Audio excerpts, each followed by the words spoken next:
So essentially, in these conversations, we're really exploring what aligned strategy feels like.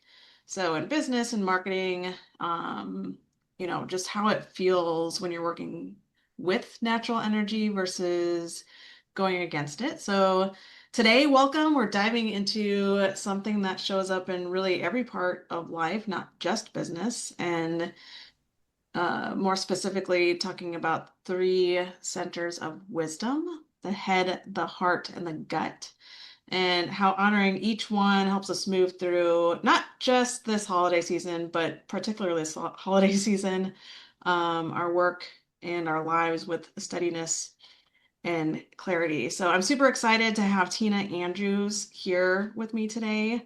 She's a midlife empowerment coach who helps people really just reconnect to their inner world in ways that create real change.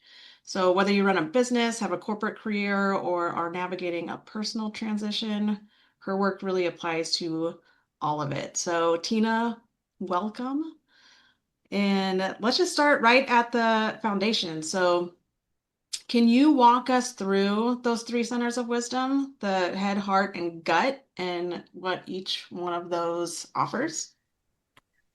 Absolutely. First of all, I want to say I'm really excited to be here as well, Brea. So I appreciate the invite to have this discussion. So we've all heard the phrases like, my heart's not in it, or I had a gut feeling this wasn't going to work out. And we say these things because our body carries a lot of intelligence and more than we even really give it credit for. So the mind, the head mind is what I call the explorer. So when we think about like the neocortex, the front executive functioning of the brain, it's brilliant. It can imagine and explore and problem solve and create, make plans, but it was never meant to run the whole show. And for most of us, we live 90% from the head up. So it can cause problems when we're only in our head brain. But the superpower of the head brain or the head mind is that it doesn't have any physical constraints, right? It can jump into the future and strategize and imagine how something's going to work, or it jumps back into the past and it's analyzing, something that you did, how that worked, what you could do better. Um, and so that's why we call it the explorer, but it always has to jump into the future or the past. When we're in our head mind, we cannot be in the present. So the only way for us to be in the present moment is when we drop into our body. And for a lot of us that have had trauma in our lives, I mean, we've all had trauma, but it's not safe to be in the body. We often escape to our head, and so that's one reason so many of us are so head dominant. And the language of the head mind is thoughts and words. So then if we move to our heart mind, the heart mind is our guide.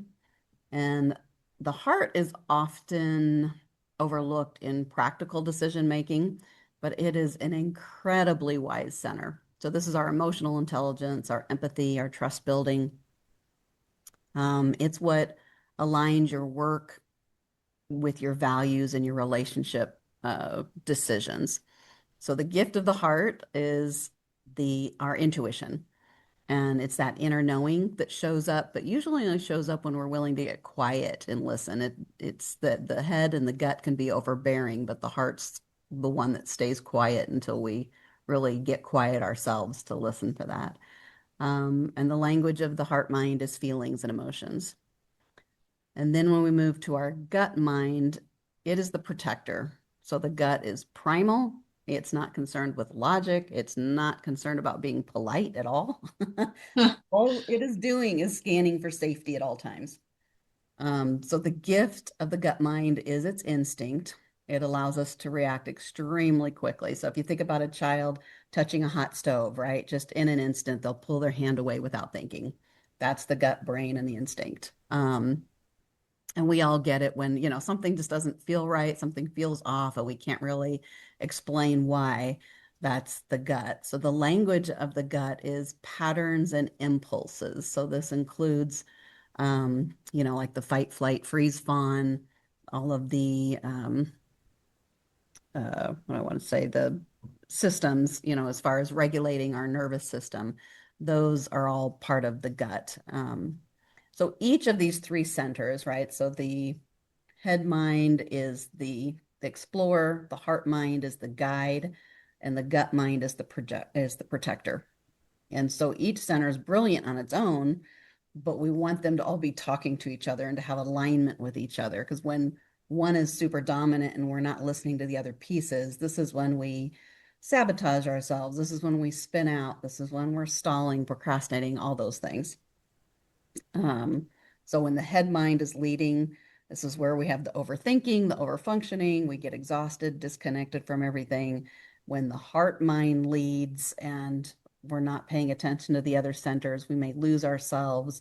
We're feeling, we've lost our direction. We get lost in our emotions and feelings. And when the gut leads without the head or the heart, then that's where we're usually have all of our protections up, right? We have a really big guard around us. We're armored up, overprotective, anxious. So the goal is to kind of learn to dance between all three centers. And when we can find that alignment, it's amazing how much more we can get into the flow, how much easier things kind of move in that direction without having to push so hard. Yeah, that's really lovely. As you're talking, a couple things are jumping out. Number one, I think there's a lot of overlap between what you're saying and human design, which I've been studying a lot lately. Mm. And when you talk about, I never really heard anybody say that when you're in the head mind, uh, you like literally cannot be present. And that struck me, which makes sense to me, right? Because it's all the logical mind. And when I think about my own journey, just with GRT marketing, I think about I did everything in the first, at least the first year, maybe year and a half, really in the head mind, and not understanding the value of the heart or the gut mind. And that's really what started this journey and really feeling into alignment. And the analogy that I heard at one time that really connected with me, which you kind of alluded to, which is with being on a canoe or a boat and paddling downstream versus up, and Oh, really yeah. wanting that feeling in business and in life that you just want to paddle with the current versus um, making it harder on yourself and not feeding into the hustle mentality. Super Yeah, I feel interesting. So like you you're you saying talk a that. lot about really slowing down enough to actually feel what's rising inside of you. So, how can business owners use the wisdom of the head, heart, and gut to make strategic decisions that work with their natural energy instead of pushing through it? Yeah, so one of the things that I'm always reminding people is to take time several times throughout the day just to tune into our bodies. We're so used to not even paying attention. Mhm. Just 1 minute, 2 minutes sitting at your desk or at different times of the day in the afternoon and just feeling into the sensations of our body. Like, what is going on? Are we all jittery and hyped up? Are we um, cold? Are we um, feeling kind of shut down? Are we exhausted? Do we have pain in our shoulders? Like, what is even going on in our body just to get more in touch with that so that we can get out of our head for a few minutes and tune into our body. Um, and then it's, this idea of if we're going through and checking in with all three centers of wisdom as far as when we're making decisions. Because when we ignore the body signals, we burn out.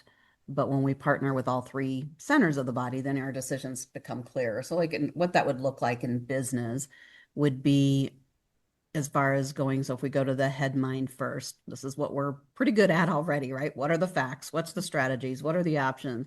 Like laying it out on the spreadsheet view, what does that look like?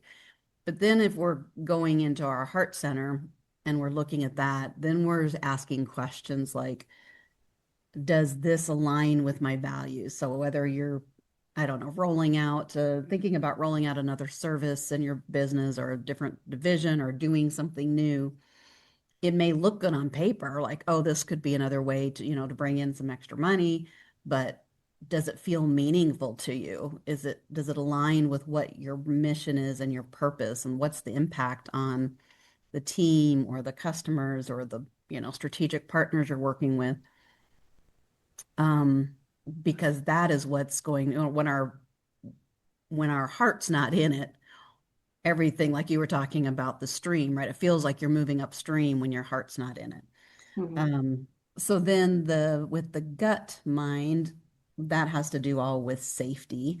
So a lot of that is even feeling into your body how you feel about something. So sometimes I'm listening to a client talk and there's this spaciousness about it, right? They're excited and they're um, talking with their hands and there's this excitement, I guess, about it.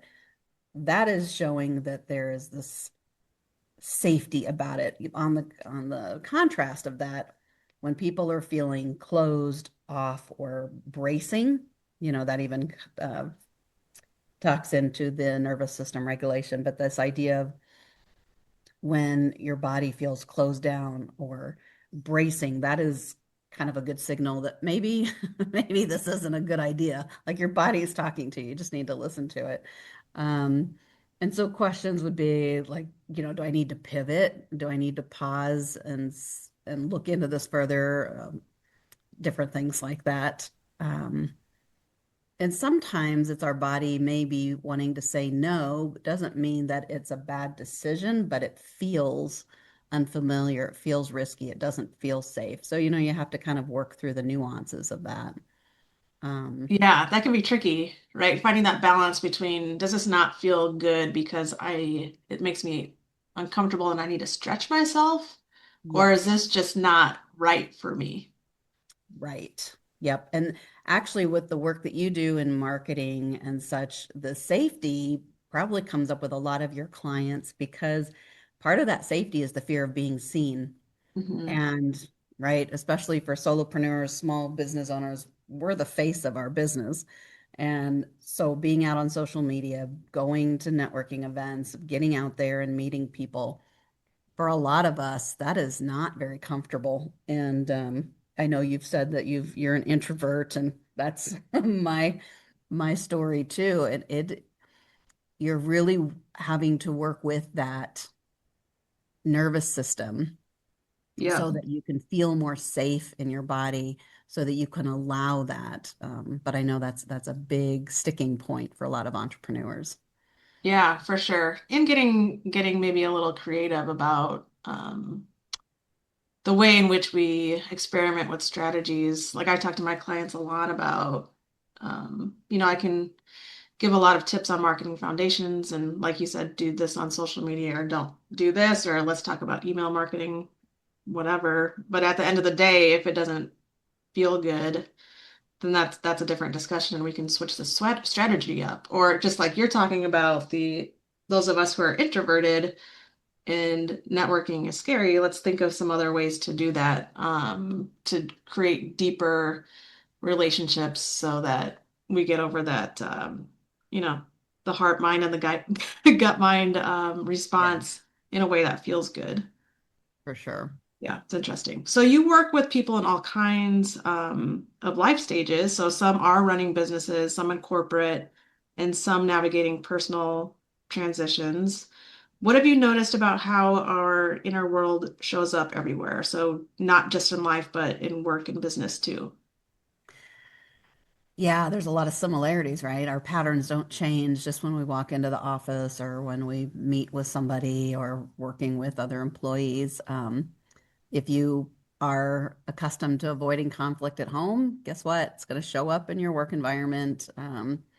If you're into or find yourself that you're often in that people pleasing mode in your personal relationships, it's going to show up with your clients. And again, over giving and all of that, where you're giving more than what you have, that'll show up with the boundaries in your business and resentment and all of that that comes from that. Um, One of the examples about ignoring those red flags of a gut reaction. I was talking with somebody recently and they were needing to hire an employee as somebody to help manage the day-to-day stuff, somebody they'd be working with very closely, and the person that they'd had in that role was transitioning, was moving on. And, on paper, on that resume, everything looked really great. So, of course, it's already in their head, like, this is going to work out perfect. I need somebody right away. I They meet with them and they're like, I should have known better. Something just kind of felt a little off, but I was in a situation where I desperately needed this position filled, and they had the qualifications on paper, and they went forward with it. And we all know, um, if you've ever been in a position of, on a small team and hiring, if you have the wrong fit, it Mhm. causes even more problems and takes more time, and the whole deal. But it's just a good example of, we get so hurried and we're thinking, I have to have somebody right away, or I have to fix this problem right away. And on paper, this makes sense. And we just ignore what we should, what we should be paying attention to. And the more that we can learn to check in with that and honor that, what we're feeling, and not just like push it under the rug and, try to sweep it away, um, the more aligned we become, and we just become better at running our business, better at life, really, when we're listening to all three wisdom Yeah, that's sounds. a that's a really fantastic example because it's really relatable, right? There's so many examples in each of our lives where we've seen red flags, personal and business, and we've ignored Mhm. them and pushed them under the rug, and then it came to bite us in the butt for sure. Right. Yeah.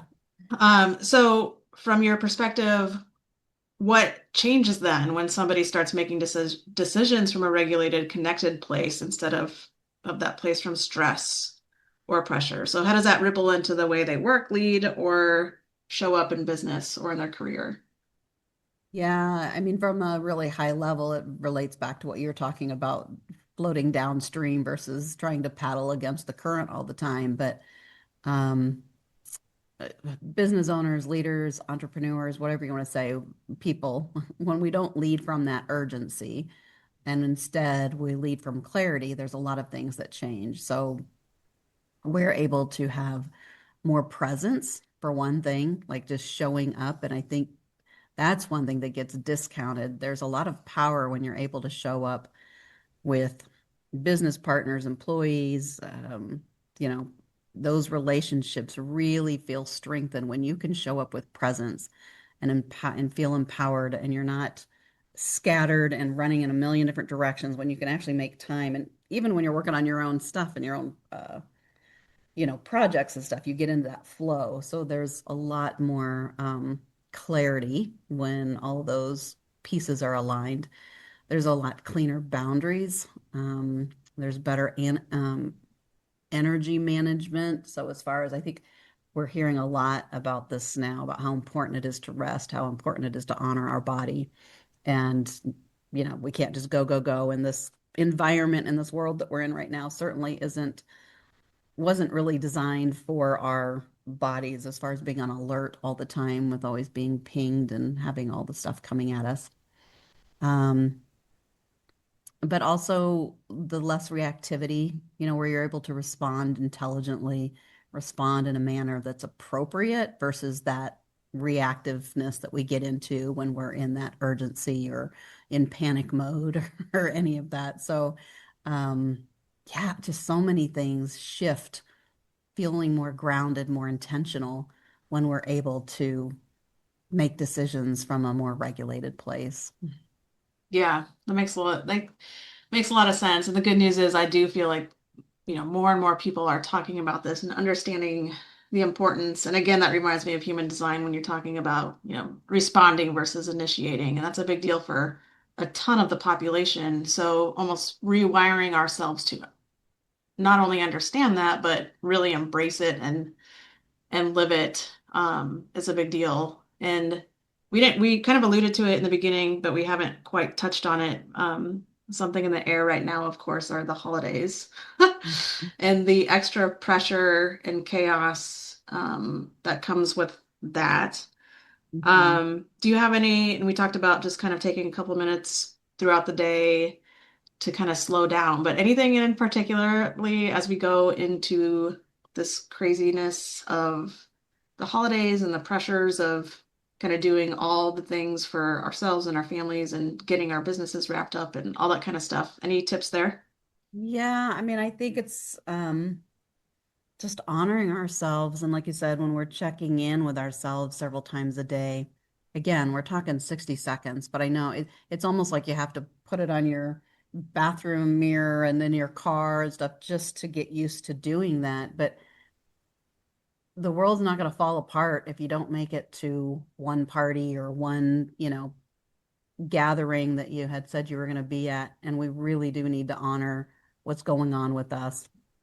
So as far as, I mean, it's the things that you'll hear other places too, but not overcommitting and really understanding that you being in that overwhelmed state is not helping anybody, that you would be better off to do less and be more intentional about it. It come from a very heart-centered place.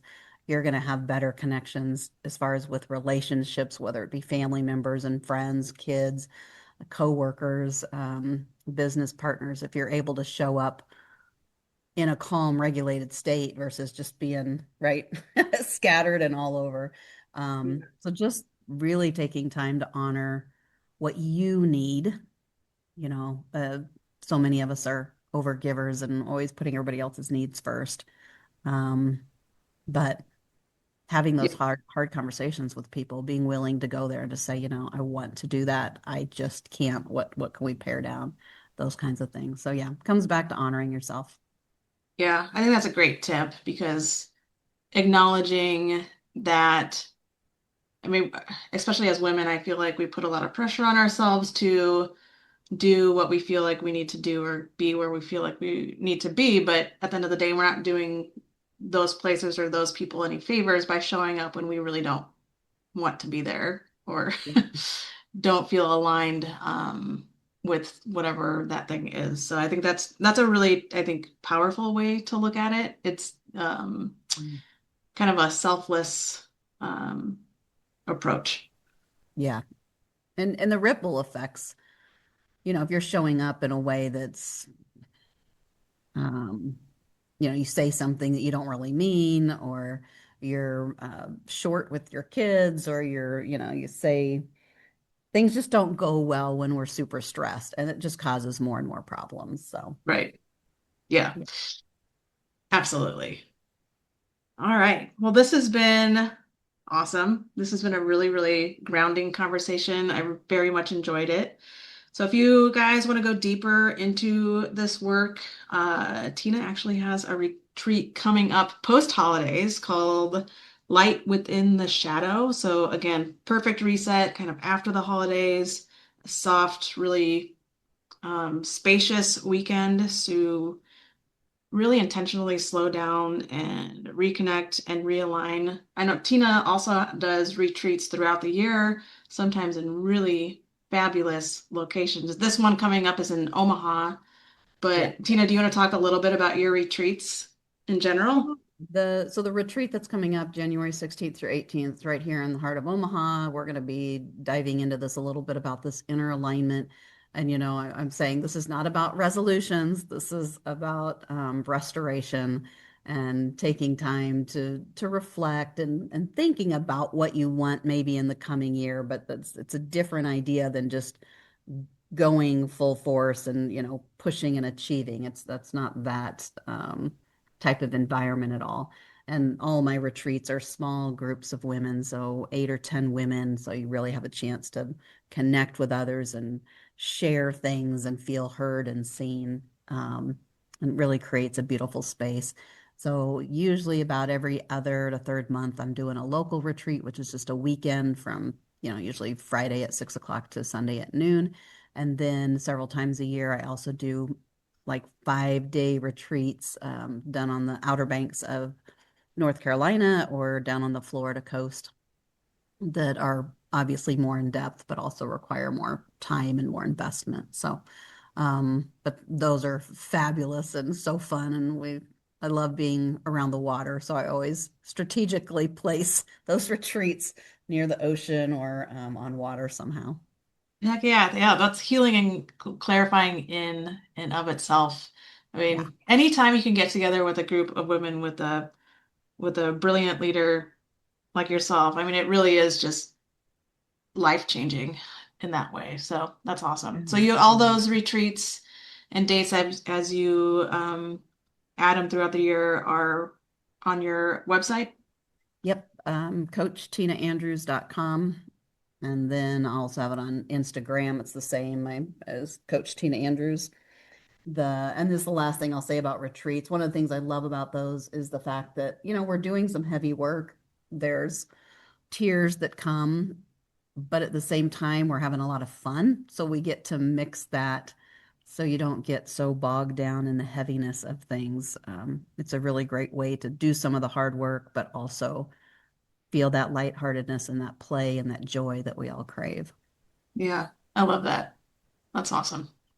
Yeah. All right. Well, Tina, thank you for being here. This has been awesome. Yeah, And thank you for inviting me on. This has been a great conversation. yeah, thank you. And we will see you guys here in the next session of the aligned strategy sessions. Thank you. Thanks.